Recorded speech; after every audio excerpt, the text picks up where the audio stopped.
അപ്പോൾ ടാങ്സിൻ്റെ Warner SG2 ഈ month അവസാനം മുതൽ സ്റ്റോക്ക് വരുന്നുണ്ട്. അപ്പോൾ അത് ഹെഡ്ഫോൺ സോണിലും കൺസെപ്റ്റ് കാർഡിലും ഉണ്ടാവും.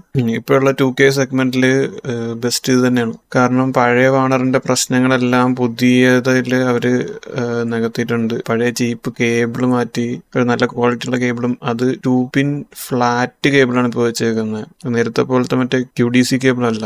പിന്നെ കേബിളിന്റെ ക്വാളിറ്റി എടുത്ത് പറയണം, കാരണം അത് അടിപൊളി ക്വാളിറ്റിയുള്ള കേബിളാണ് ഇപ്പോൾ അവർ വെച്ചേക്കുന്നത്. പിന്നെ അതുപോലെ ഇതിന്റെ കൂടെ പ്രീമിയം ആയിട്ടുള്ളൊരു ഇയർ ടിപ്സ് വരുന്നുണ്ട്. അപ്പോൾ അത് ആ ഇയർ ടിപ്സിന് മാത്രം ഒരു 2K ഒക്കെ വരും, പ്രൈസ് വരും. ആ ടാങ്സിന്റെ അവരുടേതായിട്ടുള്ള ഒരു സംതിങ്, അതിനൊരു പേരുണ്ട്, അത് ഞാൻ പറഞ്ഞ വെള്ളി വീഴും. അപ്പോൾ ഇതാണ് ഇതിന്റെ പേര്. അപ്പോൾ ഈ ഇയർ ടിപ്സ് ആണ് ഇതിന്റെ കൂടെ കിട്ടുന്നത്. അപ്പോൾ ഇയർ ടിപ്സിന് മാത്രമായിട്ട് 2K ഒക്കെ ബഡ്ജറ്റ് വരും.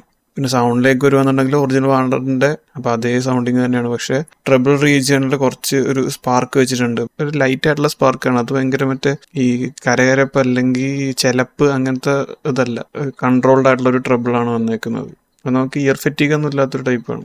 സോ ഈ സംഭവം വാങ്ങിക്കണോ എന്ന് ചോദിച്ചിട്ടുണ്ടെങ്കിൽ, ഇപ്പോൾ നിങ്ങൾക്ക് കയ്യിൽ ഒറിജിനൽ വാണ്ടർ ഉണ്ടെന്നുണ്ടെങ്കിൽ, കാരണം ഇത് ഒറിജിനൽ വാണ്ടറിന്റെ അതേ സൗണ്ടിങ് ഒക്കെ തന്നെയാണ്, വിത്ത് കുറച്ച് ക്വാളിറ്റി വന്നിട്ടുണ്ട്. അപ്പോൾ അതാണ് ഇതിന്റെ സംഭവം. അപ്പോൾ നിങ്ങൾക്ക് ഒറിജിനൽ വാണ്ടർ കയ്യിലുള്ള ആളാണെന്നുണ്ടെങ്കിൽ ഇത് വാങ്ങിക്കേണ്ട ഒരു കാര്യമില്ല. അതല്ല ഒരു 2K ഒരു ബഡ്ജറ്റിൽ ഒരു IM നോക്കുന്ന ഒരു ആളാണെന്നുണ്ടെങ്കിൽ ഈ സംഭവം വാങ്ങിക്കാം.